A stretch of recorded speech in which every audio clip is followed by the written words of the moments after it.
I stand here as the proud chairman of CARICOM, the Caribbean community, recognizing that as a member of the 6th region of Africa, we have come to reclaim our Atlantic destiny.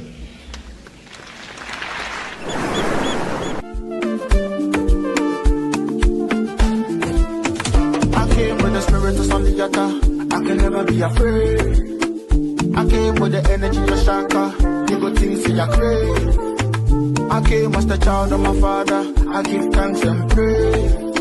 And I came with the spiritual armor, make the anointing spray. First of all, make a pour before man proceed. There's a silent war up in DRC. If your poverty porn and the truth you seek, the new Africa was born to fulfill the dream. Can't forget the power that's instilled in me.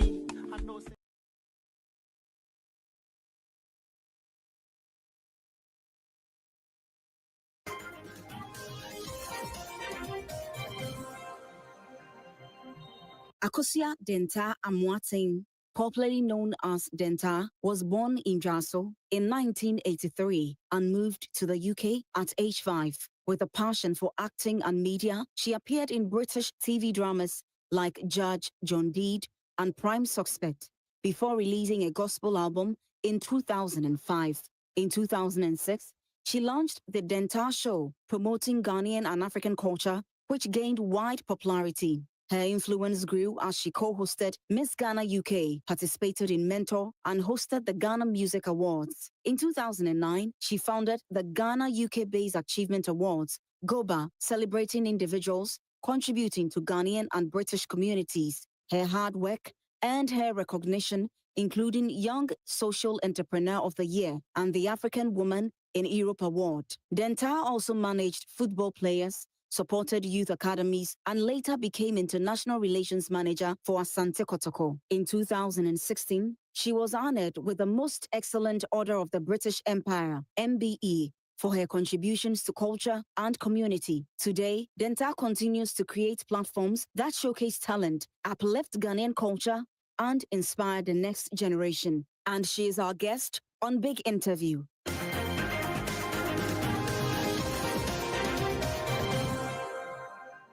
She's our guest on Big Interview. Well, guess what? She has actually added another one to the bag, and she actually is holding a diplomatic passport now. Hi, darling. Hi, sis. It's been a while. 4 years. 4 years. How? 4 years.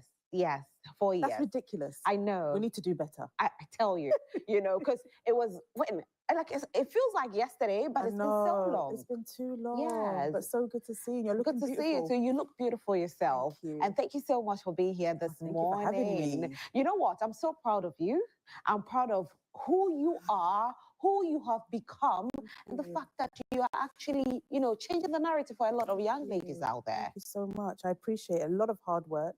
I know that we show the glam on social media, but you have to put in the work for you to be able to get to the level that you want to get to and follow the vision and the path that you have set out for yourself. You know, the first time we had a conversation and you told me how you had to sell even your car, to do what you wanted to do. Yeah. You never thought you'd be who you are today when you were selling your car? Absolutely not. But that was the seed, I guess. And I always say that, even in the Bible, you see that there was a lot of sacrifice. And so I believe that when you sacrifice something that means quite a lot to you, you will gain something extraordinary. And so at the time, it was like, I need to sacrifice our car to get this done. But it was an investment, it was a seed, and it's something that has germinated to now. When your husband and yourself, you sit down and you look back at when you sold your car, what do you say now? Charlie. We're even talking about the process of just the whole GUBA journey and how it has evolved from Ghana UK-based Achievement Awards to Grow, Unite, Build Africa. And, the efforts that we've had to put in and the amazing team that we have in the engine room to be able to do what we do. So we're glad that it happened. It's part of the journey. At the time, it was frustrating because I remember I was sharing a story that I remember when we sold it, I had to take my son at the time, who was 1, to shopping, went Tesco's. Did a whole bag of shopping, and we were walking home. I had about maybe 5 bags here, 5 bags here, holding his hand at the same time. And it started raining. I was like, God, like, Why today? Like, why? Where's my car? Yeah. But, you know, those are part of the story. Those are part of the things that will inspire other people, that you will go through tough times. You will go through things that you don't want to give up, but you have to give up to be able to follow that journey. Yeah. And for you, you're a mother of 4. I wonder how you've been able to combine being mother, being a wife, and doing what you have to do. Yeah, I guess it's really having an amazing husband and family. My mom, even yesterday, there was like no food in the house because I've been so busy doing like TV and radio interviews. Called my mum, was like, Ma, Charlie, Ma, patch your jollof, the chicken, I bought everything, just come and cook. And then she came, and just having that support to be able to still keep your house in order, but still be the boss lady I like everybody that. sees. I like that. The boss lady everybody sees. Yeah. But you know what? When I saw your name there, I wasn't surprised at all, you know, because you deserve to have it. It's just a few people that are able to project Ghana to the world like you do. And so congratulations once again. But did you see it coming? I didn't see it coming. It was a shock, honestly, being announced. I remember that Wednesday afternoon or morning, whatever it was, all of us were shocked. We were just like, wow, like, you know, and I remember even getting the letter about my MBE from the Queen. They wrote a letter, and I was like, do they have the wrong name? Like, is this for me? But I always say to young people, look, you don't know who's watching you. You don't know who you're impacting or you're inspiring in the work that you're doing. So keep going, keep doing good, and you will be rewarded at the right time. And I think this, for me, is just it's a big honor. Right. And it's something that I'm going to keep pushing myself to do the work that I do and just accelerate now. I have to ask you this one. You know, you were so instrumental in the Year of Return. Yeah. You were bringing Boris Kujo and a few others, you know. You actually changed a lot. So people started tagging you as NPP. Yeah. Now you get that diplomatic passport under NDC. What are the NPP people saying? You know, and I think that that's something that Ghana, we need to change. We politicize everything. For me, I am for Ghana. And then that's why I keep saying, whatever government comes in, whether it's CPP, JPC, NDC, whatever it is, I will keep doing that work, and I will amplify the government that is in. Right. You know, and so my work does not stop when it's MPP's time or NDC's time. I remember I was the captain of the World, I was the captain. I was the head of marketing for the World Cup during Mohammed's time in 2014. They called me from the UK at that time. Oh, wow. And I worked on the World Cup. And then Nana Akufo-Addo, His Excellency, former president, invited me to be on the board for Ghana Tourism Authority. I put my heart and soul into it. And now this has come up under NDC. I'm going to put my heart and soul and energy into it, because I believe that we need to stop this partisans. There are people that love Ghana, that want to just be doing the work that they do and not be tagged. I don't want to be tagged. I want to be known as a person that did a lot for the country, and that's it. But when you were tagged, how did you feel though? I don't really look at that, sis. Yeah. It doesn't bother me. It's my work that should speak for itself. And so I'm glad that at least the new government has seen the work that I've done throughout the many years and has decided to honor me in this way. So I don't mind. You can tag me CPP, NDC, whatever it is. I will get the job done. And I think that's the main thing, that we need to just get the job done. Let's do the work. Let's not worry about whether the person is NDC, CPP. Are they doing the work? Are they qualified to do the work? You know, sometimes we put people in positions that are not supposed to be in a position, but they're in position because they're NDC. But the person may be MPP, but they're good at the work. Yes.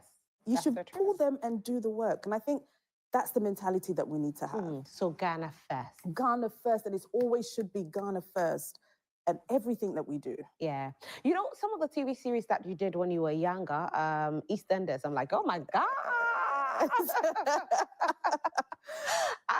That's a dream come true for a lot of young. And I'll always ask you this, how you got a role in there. So I had an agency, an acting agency at the time, and they gave me, it was like extra work, and they gave me EastEnders, and I was even so shocked. I was shocked when I was on set how the set was so small. Really? They just switch it. The things that I saw, I was like, wow. And then they're all tiny. I see them as big people. But no, it was really good. And at the time I was just doing it as extra money. Right. And I remember even doing Judged on Deed. So Judged on Deed, I was an extra person. And then the producer came up to me and was like, oh, can you cry? And I was like, yeah, I can cry. He's like, oh, I want you to play a main character. Right. And this is your mother. Your brother's just been put into prison. And, you know, you're upset, you're frustrated, and you're going to burst out into tears. And I was like, okay, cool, I'll do it. And I remember I burst out into tears. I don't know where the tears came from. It all came. And then I got a paycheck, and it was £1,000. Wow. At that time, oh my God, £1,000 was like 5,000. You were very young. I was young. I was like 18, 19. Yeah. So I was like, whoa, I could cry all the time. I called, I called my agency. I was like, listen, if there's more roles like this, let me come cry. Call me. But all of those things, I think, were the beginning of Dentar, building that confidence, meeting people, networking, all of that was just all building me up. And when you had to relocate to Ghana, because for one, you had done it all in the UK. You know, you were getting the roles on TV. That's the dream come true for a lot of young people. Then you decided to move to Ghana. I decided to move to Ghana about 5 years ago. And it was important because I was selling Ghana. And so people will come to our event and be like, Madam, you keep telling us to come back. Do you live in Ghana? And I was like, I don't. I go back and forth. I'm in Ghana like 6 or 7 times a year. They're like, but you're telling us to come back and you're not there. I was like, they are right. You know, I preach about this, but I'm not living what I'm saying. And so I decided to move the whole 4 kids. It was a big transition for us. Move the kids, husband, all of us decided to move. Wow. And I haven't regretted. I feel that it's important for my children to know where they're from, to learn their culture, their heritage. I was saying in the UK, if an elder person comes on the train and the young person is sitting down, they won't get up. Right. But in Ghana, we've been taught that the elders, like if an elder person is coming, you're sitting down, you'll get up. So these are things that I think Ghana, you can pick up that's really good. And also building a network. I left when I was 5. Yeah. I didn't go to school here. And I always feel like, I wish I had like school friends, you know? Right. And so I want that for the children. And also to learn the language and all of that. So are they speaking Tree now? Oh yeah, they speak Tree. Oh, that's nice. Yeah, they speak Tree, they understand it. Not as well as I want, but they definitely know how to speak. They do well, because there are some children who have been in school in Ghana throughout their lives, but they still can't speak Tree. Oh, Omuka. Omunga. Omunga. Really? But maybe they're Omuka. Yeah, area, like, area. So you're intentional about it, right? Have to be, because my parents were very intentional, because I could have lost it at the age of 5 in the UK. Yes. But they were like, this house, Tree only. Outside, Punjabi, English, so whatever you want. Tree throughout all the time. All the time. No English. No English at home. Because my mom is on to English and Americano. Yeah. Even though she did. But, even if we went out, so I remember we'll go out to shopping. And then I'm like, Ma, you said that when we're out, we speak English. Yeah. Why ain't English? Like, just embarrassed. I was like, oh my God, I'm so embarrassed. What is going on? But I am so happy that they instilled that, because I can vibe with people in Ghana, you know? And I think that's so important that we get our kids to learn the language. After that hard time when you had to sell your car and start, GUBA Awards, and you're here today, someone will think that after the selling of the car, there's not be any more challenges. Hey! No! There's always challenges. Really? But, like just finding sponsorship. Sometimes you have sponsorship. No, you struggle to get sponsorship? Oh, yeah. Sometimes it's, you have to keep on having to think about what you can give the sponsor. Now, everybody's going to the same sponsors. What makes your platform different? And I think that's what we need to start, like really create and think about what you can give to your sponsors. I think at the beginning it was extremely hard, but then I think maybe the 8th, 9th year, companies started coming to us. Okay. And I remember speaking to the Mobile Awards CEO, Kanye King, who's Ghanaian as well. And I was like, Kanye, like, when did you start like breaking even? And she said, Denta, it took me 15 years to get Mobo to where it is. Wow. So be consistent, keep going, you will get there. So I think sometimes we want things overnight, but it's not overnight. It's just about putting in the work. Sometimes you have to get loans. Sometimes you just have to figure it out just to make it work and just get it done. Have you cried sometimes? Hey, plenty. Plenty What of makes you times. cry? Sometimes it's just frustrating, just the whole, like putting on events is not easy. It's quite draining sometimes. And then obviously trying to balance everything else around you can be daunting. But I use that as like encouragement as well, that, you know, sometimes you have to let it out. Yeah. And then just be like, okay, let's start again. Like, so I don't let that kind of drown me. I know what I'm going. And so I'm very focused on that. And you haven't given up on GUBA. It's like GUBA is... It's my baby. It's your baby. Yeah, it's like my 5th baby. Yeah. And you have one girl. I have one girl. Is she just like you? Yeah, Aria's like me. She's gonna be better than me. That's She's great. gonna be better than That's me. great. For sure. And 3 boys. And 3 are boys. Yeah. Yeah, Nokwari, who's the oldest, Adansie, the 2nd, Aria's the 3rd, and Enije is the last born.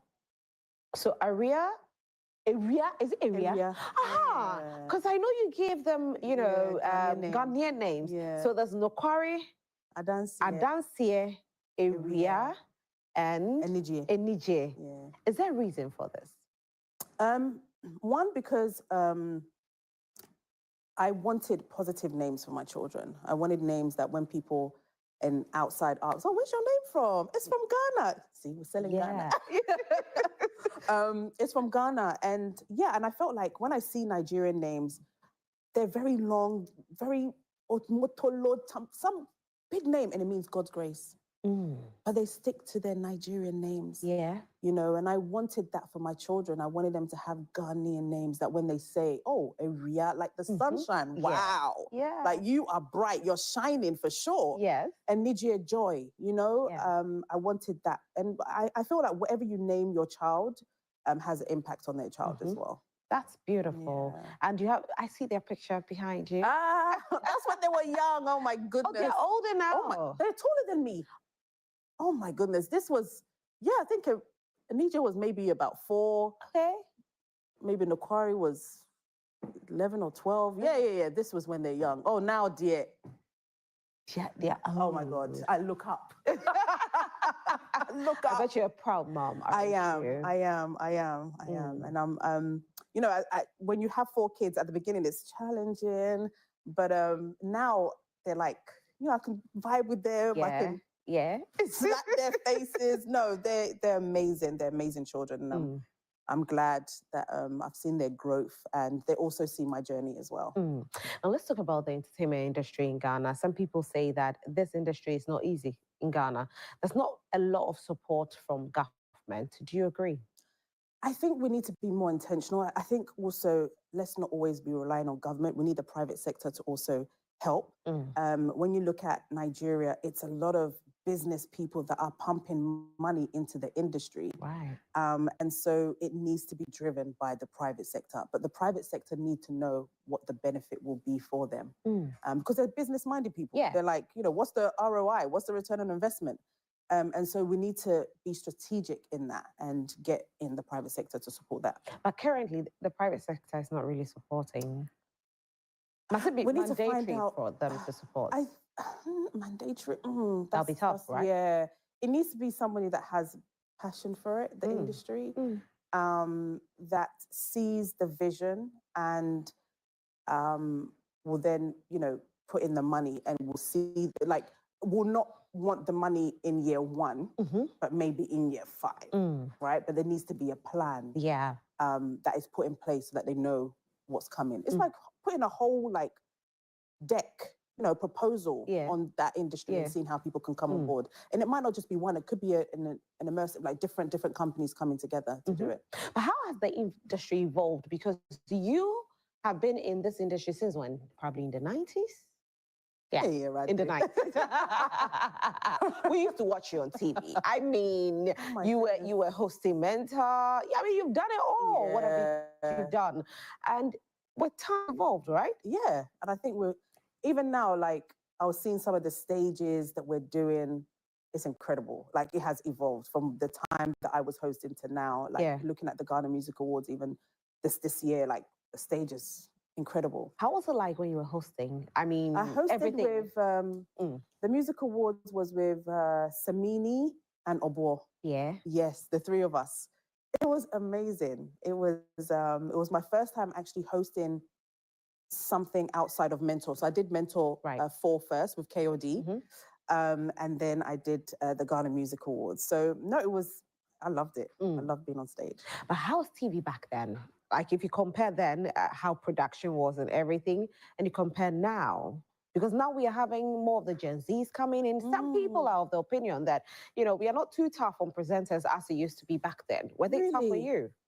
They were tough on me. Like, it was serious. You had to get the script right. Really? Yeah. Like, they sent you a script, like, before. I remember, Ghana Musical was Teresa. They will send the script. We have to go over it, do the rehearsals and everything. So, no, it was tough. It was tougher those days. I don't know what it is now because I haven't hosted anything in Ghana since, but it was, You couldn't get it wrong? No, you shouldn't get it wrong. You shouldn't get it wrong at all. No. Wow. And you had producers around you? Producers around. Okay. As well. I think it was I don't know, his name's just passed, but it was Fred Darkon as well. Fred was producing for Charterhouse at the time. Yeah, no, it was... No mistakes? You got to get it right. Wow. So now we are allowing a lot to I think we need to be more stricter. Because outside, I mean, working with the Grammys and seeing how the Grammys are done, they don't play. They don't play with time. They don't play with the script. Like, obviously, there's the, what's it called? The Q code or whatever to kind of help you read the script, but you need to get it right. They set up 2 weeks. For the Grammys, they set up 2 weeks. And do rehearsals? Rehearsals, everything. For 2 weeks? 2 weeks is a setup period. And then they do rehearsals back to back before they go live. Yeah, with the artists and everything. So it's a serious business. Wow. Yeah. Now, talking about the Grammys, you've also been very instrumental in trying to get Ghana music out there through the Grammys. Yeah. How is it going so far? So great. So I had the privilege of honoring the CEO of the Recording Academy in 2022 in Rwanda. And I brought him to Ghana first to meet the industry people. So, most of the artists were there at the time. And before he left, he was like, look, I want you to work on Grammy Africa. I want you to be part of the team. I was like, okay. Yeah. And so I remember organizing a trip for him and the president as well. To Kenya, we met the president. To Ghana, we met Vice. To Rwanda, we met the president. South Africa as well. And it's going well. So it's probably going to be 2029 or 2030. Okay. Because it's, Grammys it's a process where it's producers, musicians that vote. And so they need to build that system on the continent. And, the continent is very big. So it's going to take a little time, but it's exciting. How do you do it? I mean, connecting people to presidents. Network. Okay. It's the network that I've built. So I would have somebody in Kenya that I can call, like, I want to see the president. A favor. Remember that favor that I did you? Right. So, it's keeping relationship. And I think that's what's important. Not just calling someone when you need someone. Okay. When you need a favor, sorry. But making sure that you're keeping that relationship till the time is ready for you to be able to ask for a favor. Oh, you're really connected. Extremely connected. Talking about that, now I'm interested in GUBA Awards 2024. Yes, we're going to Barbados. Yeah. Are you taking me though? Let's go, sis. Yeah, let's go. Let's go. Max is watching. Max, please. I'm going to Barbados. Yeah. But why Barbados though? So in 2021, we did GUBA in Ghana for the first time, and we honored 100 years of Nana Santua. Yeah. And we had so many amazing women that we honored. It was just women that we honored that year. And so we had the ambassador for Rwanda. We had the Phil, who was then kind of like the ambassador, I would say, for Barbados. They both came up to me and were like, how do we get GUBA in our countries? I was like, wow, I didn't even think about, I've always just thought, okay, UK, US, and Ghana, because that's where I'm from. I never thought about moving it around to different places. And honestly, Rwanda, they're just quick at the game. I found myself in Rwanda a few months later because of the ambassador. She was like, you need to go. Right. So that's when we did GUBA in Rwanda, 2022. And then last year when we did the awards in London, our 15th anniversary, we had the Mayor of London there. And when we finished, I got a call from the ambassador, Juliet Sunderland, that let's pick up this conversation about Barbados and how we can host it. And that's where we are. And that's why. And I think even despite that, it was important for us to bridge the gap between the Caribbean as well. Right. I think there's a lot of our people there to Barbados.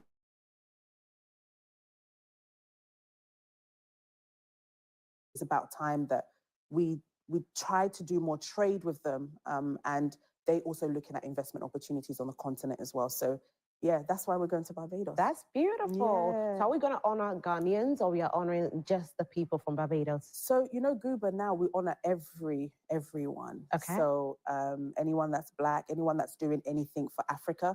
So this year it's Sir Richard Branson, Virgin, Dr. Ofori Sarpong from Ghana, Ibrahim Mahama, the artist. Wow. He also got a diplomatic passport. Yes, he did. Right. He did. So I was like, wow, they know, because they had already picked up for GUBA. And who else? Rita Jo Lewis, who's the president of Exim Bank in the US. Right. The NAACP president, Derek Johnson. Wow. Reverend Amos Brown, the African Americans. But yeah, it's just really just bringing a whole, you know, different people from different walks of life and bringing them together and having that celebration. So yeah, we have 2 Ghanaians that we're celebrating, but the rest are from Trinidad and Tobago, Anguilla, UK, US, Spain. Yeah, so yeah. It's going to be big, I can only imagine. I know, and we're doing a chartered flight. Yeah, so, you know, a lot of times, if you have to go, Barbados is visa-free. Right. But it's not visa-free if you have to go through the US or the UK. Yes, yes. So it's not visa-free. Okay. But it's only visa-free if you can get a direct flight from Ghana to Barbados. And it's only 8 hours away. And so we're going to be doing a chartered flight from Ghana to Barbados. And so anybody that's interested in business, in entrepreneurship, in growing your network, growing your wealth, there are businesses that are going to be coming there to look at investment opportunities. And people that are going to be looking at investment opportunities on the ground. So it's a 3-day event. Okay. We have the Trade and Investment Conference, day 1. In the evening, we're going to have a film premiere from a Nigerian actress. That's nice. Day 2. Why not Ghana? Nigeria came forward.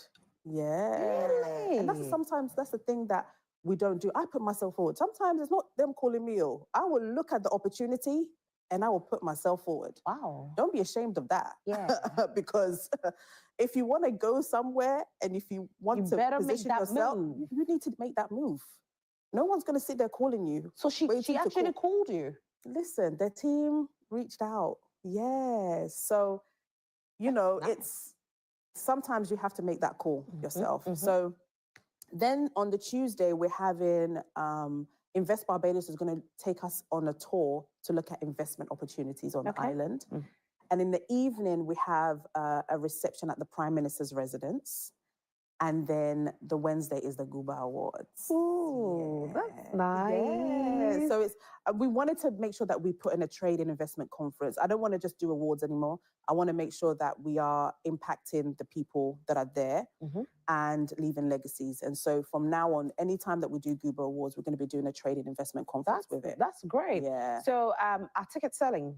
Tickets are selling. Okay. We need people from Ghana to come. We've got people from the UK, US already booked. We need people to get on that chartered flight for it to be able to happen. So call us. It's only $3,900, sis. Really? Includes your flight, accommodation, and tickets to the awards. Flight, accommodation, and ticket? Yes. $3,900. Oh, you're kidding me. Yes. $3,900. Because the last time I flew from here to just UK, no accommodation, nothing, no feeding. No feeding. Nothing. Yeah. It's about that. Yeah. Yeah. And this is direct, and it's only $3,900. Wow. And all you have to do is put a $500 deposit down to secure your seat. Okay. Seats are running out fast, so we need everybody to come on board and put their deposit so that we can secure the flight. Okay. So is that a number they can call? Yes. Maybe we have the number on the screen. Can we have the number on the screen just in case somebody is watching? Yeah. And then the person is interested in being a part of it. So are we still getting vendors who probably want to showcase? So we've had, like, for instance, Cape May Properties, right? Okay. Cape May Properties are sponsors, but they're like, I want to look at the real estate opportunities in Barbados and how the Barbados real estate companies can promote her company, right? And then vice versa. You know, we've got the likes of KGO as part of our sponsors. We have RNAQ also part. And there are people who have the Ghana Chamber of Commerce, they're coming. Right. And I'm trying to do a partnership with them, with the Chamber of Commerce in Barbados, so they can sign an MOU and start working No together. wonder you have the passport. Seriously, like, yo, you are going to do your event, and this is you connecting people, connecting countries. We have to, yeah. So connecting the both chambers together, and just getting that done. But there's so many opportunities. So what I've seen in Barbados, they don't have any African fashion. So somebody that wants to set up a fashion house in Barbados, like African, you would sell. There are big people that come. Like Barbados is like wealthy people that go to Barbados. It's expensive. So there's an opportunity for that. There's no African restaurant in Barbados. Okay. Like somebody come and set up something because there's an opportunity. You are helping.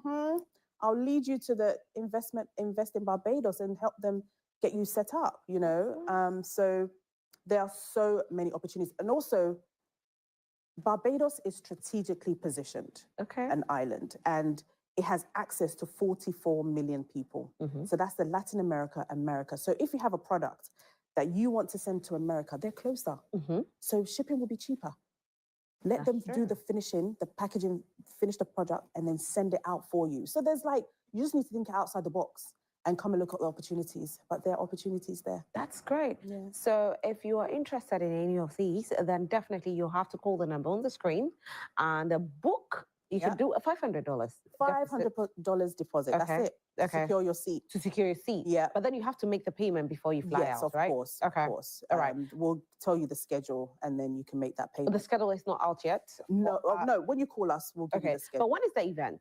It's the 10th to the 12th of November. Okay. So we're just about 5 weeks away from the event. Oh my God. Today's the 1st of the month. Yeah, today's 1st of October. Happy 1st of the month, sis. Same to you. So they have just 5 weeks. There's 5 weeks, 5 weeks to go. But no, it's been amazing. We're having so many calls, so many people that are interested in attending, so many businesses. And if you're an entrepreneur, you know, make that. And people that have never flown before, let this be the first time that you are flying out. Because when you're trying to apply for your UK and US visa, they'll ask you, where have you flown before? And this could be the place that you said, I've gone to Barbados before. Are you not worried about people going and not coming back? So we are checking you all. We'll check your profile. We'll check everything. Because we've even had calls say, Madam, that's it. Like, we cut the line because no, we can't. No. Right. You have to be, look, and we need to stop doing that because you're then spoiling opportunities for others who really want to go. And that's how all of these, barring Africa from this and that, is because of that. Yeah. You know, when you get a visa, don't abuse it. Go and come back. You'll get 5 years, and then you can keep going and just building that. But going and just staying. And Barbados is not somewhere that's cheap. It's expensive. So if you go, unless you know where you're going, it's not that easy. So please, we don't want people that are going to go and not come back. We want people that are interested in investment. And even agriculture, they import a lot as well. So people that are doing agriculture can start doing agriculture there as well. So there's a lot of opportunities. So don't miss that opportunity for just wandering away to somewhere else. Yeah, you don't have to. I'm so proud of you, Denta, because GUBA, I mean, it's become a world thing. You know, you started off very little, and look at you today. What do you do during your leisure hours? Listen to music. I love music. Okay. What happened to your gospel music career? Yeah, that was, you know, this is a full-time job. Okay. Like, music is a full-time job. Right. And I could not, as much as, you know. So you're never going to sing again? I sing in the shower. Come to my house. Me and my daughter be singing. We'll be singing in the shower. Once you release a song, like, you know. No, not now. Not now. Oh, gosh, too many things to do. Yeah. Yeah, I need to conquer the world. I ain't finished yet. I love that. So you listen to music. I listen to music. Do you party? I love to go into the spa. Okay. Like, I like a little massage, you know, just to relax me. And then facial, just getting I stand here as the proud chairman of CARICOM, the Caribbean community, recognizing that as a member of the 6th region of Africa, we have come to reclaim our Atlantic destiny.